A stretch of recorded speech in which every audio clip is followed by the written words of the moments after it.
I'm Isaac, 31, and apparently the black sheep of the family. It's not a title I chose. It's one they started whispering after I stopped going along with their games. I didn't storm out of any reunion. I didn't get drunk at a birthday party. I just stopped paying. For everything. See, for a long time, I was the unofficial family bank. Need a rental car? Isaac can get it. He travels for work. He's got points. Booking a hotel for a cousin's wedding? Isaac can cover it. He'll write it off. The worst part? I actually believed them. I told myself it was just generosity, that this was what family does. Then came the cruise. It started casually, like it always does. Aunt Melanie dropped a message in the group chat. Thinking of a cruise next spring? Family getaway. Suddenly the chat exploded. Even the quiet cousins chimed in. Memes. Shirt designs. Polls about destinations. I saw it all secondhand, because I wasn't in the group chat. At first, I thought maybe I was just removed by accident. My phone had glitched before, so I texted my mom. Hey, what's this about a cruise? 3 dots. Then, oh, we didn't think you'd be interested. I stared at that message for 10 minutes. Not angry, just hollow. The same kind of hollow I'd felt when they told me I wasn't needed at my nephew's baptism because there were already enough uncles.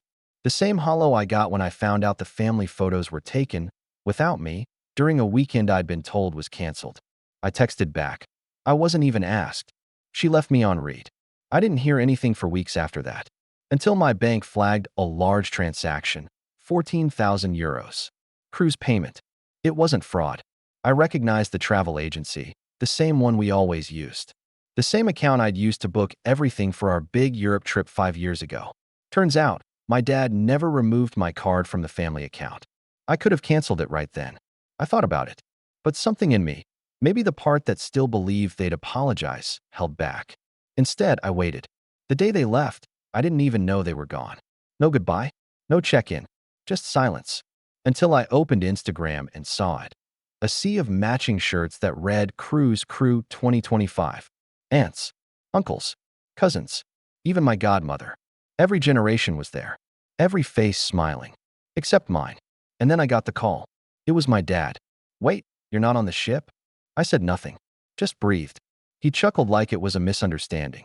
You didn't miss the boarding, did you? You were supposed to meet at gate 3 with the others. Still, I didn't respond. My stomach was cold. Then a message buzzed through from my cousin Elise. A photo of the ship's dining hall. Table settings. 19 chairs. One of them had a name card, Isaac. A stranger was sitting there, smiling at the camera with a glass of wine in hand. Below it, guess the black sheep got the message. That was it. That was the moment something inside me hardened. I hadn't been forgotten. I'd been erased. They had planned to use me. Book everything under my account. Take the seat with my name on it. Let someone else enjoy the meal I'd unknowingly paid for. And they had the audacity to mock me for not being there. I stood up from my desk, walked to the window, watched the traffic pass in the morning light. Then I opened the travel app. I knew how it worked. The group reservation was in my name. That meant I had the authority. I could cancel the entire booking as long as they hadn't officially sailed. And they hadn't. The app gave a final warning. Are you sure you want to cancel this reservation? This action is irreversible. No refunds guaranteed. I tapped yes. 5 seconds later, it was done. I sat in silence. Not angry. Not satisfied. Just still. An hour passed. Then the calls began. And then a message from Elise again. What did you do?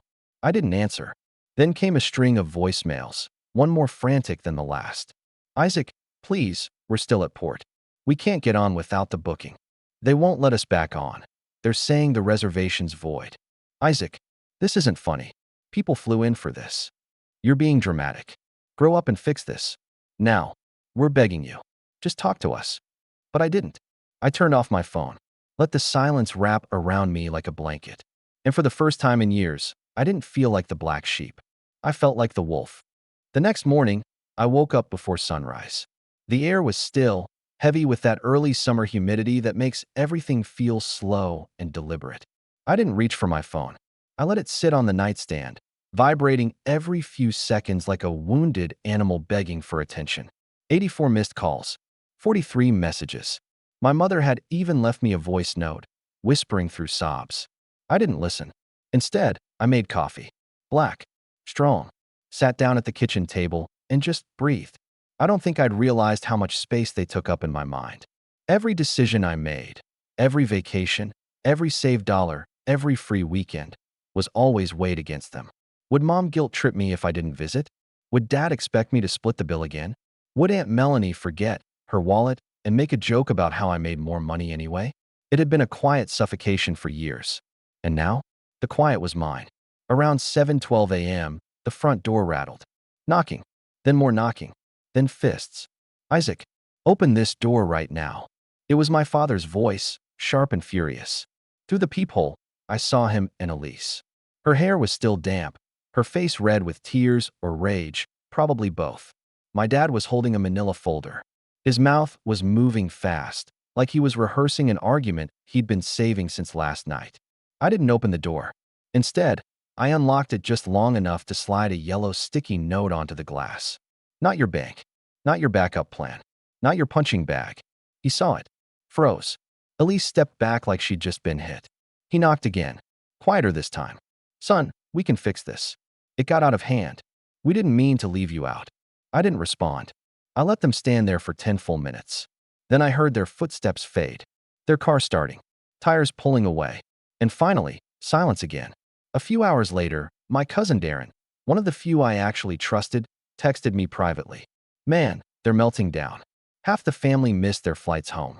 Aunt Jan's trying to sue the cruise line. And your mom's been crying since breakfast. I didn't gloat. I didn't feel victorious. But I did feel something like peace. Not because they were miserable, but because I finally stopped apologizing for not letting them treat me like a wallet with a heartbeat. That night, I got a knock on my door again. Not my dad this time.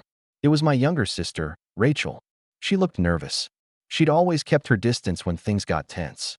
Too quiet to pick sides, too scared to make waves. I didn't know. Isaac, she said quietly. I swear. I thought you'd backed out. That's what they told me. I leaned against the doorframe, arms crossed. I didn't say anything. She held up a canvas tote. Inside, my cruise shirt. Still folded. Still in its plastic. They had this made for you. With the rest. They planned for you to be there. I raised an eyebrow. She swallowed. But when I asked why you weren't in the group chat, Mom said, he wouldn't care. He always ruins the vibe. There it was. The part they didn't expect anyone to repeat. I looked at her for a long moment. Then I took the tote bag, gently, and set it down beside the door. I'm not mad at you, Rachel, I said. But if you want to stay out of this, stay out of it. She gave a sad nod. I get it. I do. And she left. I closed the door and locked it. That night, I did something I hadn't done in years. I booked a solo trip, just for me. No group text. No itinerary built around who wanted what excursion. A quiet retreat on the cliffs of Santorini, with nothing but a backpack, a camera, and a long overdue sense of freedom. And as I hit confirm, another message buzzed in from my dad. One line. Please, if you won't talk to us, at least give us a chance to make this right. I didn't respond. Not yet. But part of me was curious what making it right even looked like to people who never thought they were wrong. I didn't block their numbers. Not yet. I wanted the trail. The proof. The desperation. The next day, the group chat I hadn't been invited to, Family Trip 2025, suddenly appeared on my phone. No explanation. No context. Just there. 19 people. A digital parade of relatives I hadn't heard from in months, maybe years, suddenly acting like I was part of the club again. The first message? A meme. A cheap, guilt-trippy cartoon of a broken bridge with the words, family. We can repair it, if we try. Then came the flood. Aunt Melanie texted, we all made mistakes. Let's move forward, not backward. Love you. Uncle Darren texted, it was a miscommunication, Isaac. No one meant to hurt you. Mom texted, you're my son. That means more than money or travel or anything.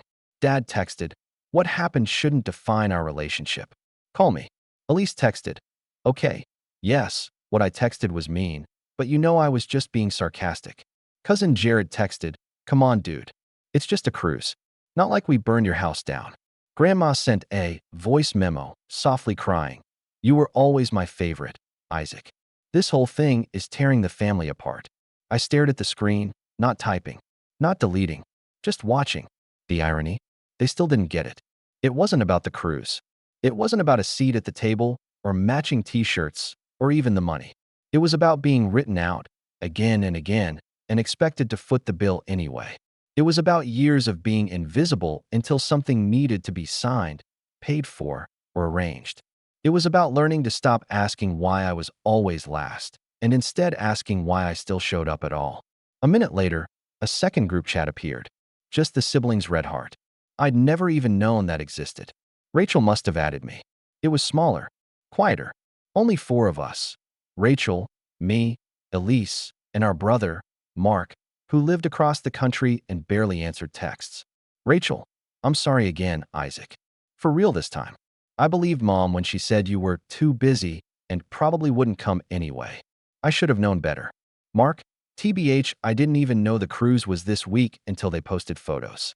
Not surprised they pulled this stunt again. I got forgotten at Thanksgiving. Elise, can we please stop acting like this was some giant conspiracy? You could have just said something, Isaac. Instead of nuking the whole vacation. I finally responded. My first words to any of them since the photo. Isaac, you replaced me at dinner before I'd even said a word. That's not a mistake. That's a choice. Seen by Elise. No reply. Rachel hearted it. Mark sent a thumbs up emoji. It was enough. 2 days passed. Silence again. Blessed, clean silence. I went for walks. I cooked. I reread old books that still had sand in the spine from my last real vacation, 5 years ago. I didn't check the app. I didn't scroll. But I did get one unexpected letter. Handwritten. No return address. Just my name. The envelope smelled faintly of lavender soap, my mother's signature scent since I was a kid. The note inside was short. I know we crossed a line. I know it's not the first. But this family is breaking, and I can't hold it together without you. Please, come to the house. Just once. Let us explain. It didn't say, I'm sorry. It didn't say you were right.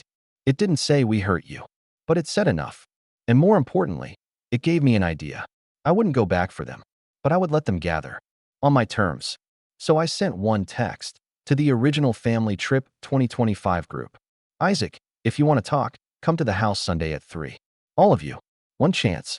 You get 20 minutes. After that, I'm done for good. The typing bubbles began instantly. Dad, we'll be there. Mom, thank you, baby. Aunt Melanie, praise God. Elise, oh, this should be good. Grandma, I'll bring lemon bars. But what they didn't know was that I'd already been preparing for this. Because that house was mine. Legally. Fully paid off. Titled in my name for years. The guest list might have been mine too, but the rules? Those were about to change. Sunday came like a courtroom summons. I spent the morning cleaning, not the floors or windows, but the energy. I opened all the curtains, let the light in, made sure every chair in the living room was dusted and neatly spaced, like I was staging the house for a showing. Because in a way I was. I didn't cook, didn't light candles, didn't set out drinks. This wasn't a reunion. It was an autopsy. At 2:58 p.m., the driveway filled. Like clockwork. SUVs, minivans, a dented Corolla with 3 kids in the back. I watched through the upstairs window as they trickled in. Aunt Melanie, in another floral blouse that made her look friendlier than she was. Uncle Darren, who probably still thought this was a misunderstanding. Elise, chewing gum like she had nothing to prove. And finally, my parents, side by side. My mother held a glass dish wrapped in foil. My father had a manila folder under his arm again. They looked nervous. Good. At 3:01, I opened the door. No smile. No greetings.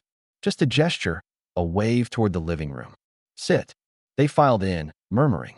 The air felt strange, like a classroom just before a test was handed out. I waited until every seat was filled. Then I closed the door, locked it, and walked to the center of the room. 20 minutes, I said. That's all you get. They stared. Some looked at each other. My dad cleared his throat. Son. No, I cut him off. Don't start with that word like it still means what it used to. You don't get to lead this. He sat back down, stunned. I turned to the group. Before anyone speaks, I want to read something. I reached into my back pocket and pulled out a sheet of paper. It wasn't long, just a list, but it held years. November 2019. You asked me to pay the deposit on Mark's wedding venue. You said I'd be reimbursed. I wasn't. A few people shifted in their chairs. March 2020. You used my credit card for the family cabin trip without asking. When I brought it up, you said it was easier this way. My mother looked down at her lap. August 2021. I was told I wasn't really needed at the family barbecue because there were too many people coming. I found out later the guest list was over 40. Aunt Melanie opened her mouth, but I held up a finger. She closed it. December 2022. Elise posted a photo captioned, "The Real Family Christmas." I wasn't in it. Elise rolled her eyes. "That was a joke. You can defend it later," I snapped. "Let me finish." I folded the paper and tucked it back into my pocket. "I'm not reading this for pity," I said. "I'm reading it so none of you can pretend you forgot. None of this was an accident. This was a pattern." And the cruise. I looked straight at my father. "That was the final test. You left me off the list. Off the group chat. Off the ship. But not off the bill. And then you acted surprised when I canceled it. Like I'd ruined your fun." Mom finally spoke. Her voice was trembling. We assumed you wouldn't come. You're always so distant." "Distant?" I laughed, a sharp, joyless sound. "You mean tired? From paying for everything while being treated like a footnote." "You never said anything," she shot back. "I shouldn't have to," I said louder now. "I shouldn't have to beg for inclusion in the family I help keep afloat. I shouldn't have to remind you that I exist unless you need a credit card." A long silence followed. Then Elise crossed her arms. "So what? This was all about money." I stared at her. "No, it's about respect. And you lost mine a long time ago." She scoffed. "You could have just said no instead of blowing up everyone's vacation." I stepped forward. "I did say no. You just never listened. You heard no as try again later." Aunt Melanie jumped in, her tone falsely sweet. "Let's not forget we're family. We've all made mistakes, but isn't forgiveness part of that?" "Funny," I said. "That only comes up when you need something." I walked over to the small side table by the TV, picked up a slim black folder, and turned back to them. "Which brings me to this." I opened it. Inside is a notarized notice stating that effective immediately, you are no longer authorized to use any account, travel service, or reward point under my name. The joint bank card has been closed. The shared airline mileage plan? Erased. All linked payment methods? Gone. I handed the folder to my dad. He took it with a stunned expression. "I didn't come here to scream or cry," I said. "I came to end this." My mom's voice cracked. "We can change." "No," I said. "You can't. And that's okay. But I don't owe you another chance to hurt me just because we shared DNA." Grandma finally spoke. Her voice was thin, trembling. "What do you want us to say?" I looked at her, the only one whose gaze held genuine regret. "Nothing," I said softly. "I don't want words anymore. I want distance. I want space to build a life that doesn't revolve around being forgotten." Mark, who'd sat silent the whole time, suddenly stood up. "I'm staying," he said, voice clear. "I felt this too. I just didn't have the guts to say it." He walked to my side. The room shifted. Everyone else just watched. My father stood. "Isaac, don't do this." "I didn't," I replied. "You did. I'm just finishing it." I walked to the door, unlocked it, opened it. "You're free to go." They stood up slowly, like it hadn't fully registered. Like they were expecting some last-minute twist, a hug, a laugh, a "just kidding." But there wasn't one. They filed out. Some murmured goodbyes. Others avoided my eyes. Elise was the last. She paused in the doorway. "You'll regret this one day." I met her stare, calm and unflinching. "No, I'll regret waiting this long." She left. I closed the door, locked it again. Mark turned to me. "You really mean it?" I nodded. "Yeah." He exhaled slowly. "So what now?" I looked around the quiet house. "Now," I said, "we start over. With less noise." That evening, we opened a bottle of wine, talked like brothers, laughed, planned a trip, just the two of us. No matching shirts, no group chats, no hidden strings, just peace. A week later, I got one more message from Rachel. I left the group chat. "Proud of you." I smiled, finally feeling something I hadn't felt in years. Free.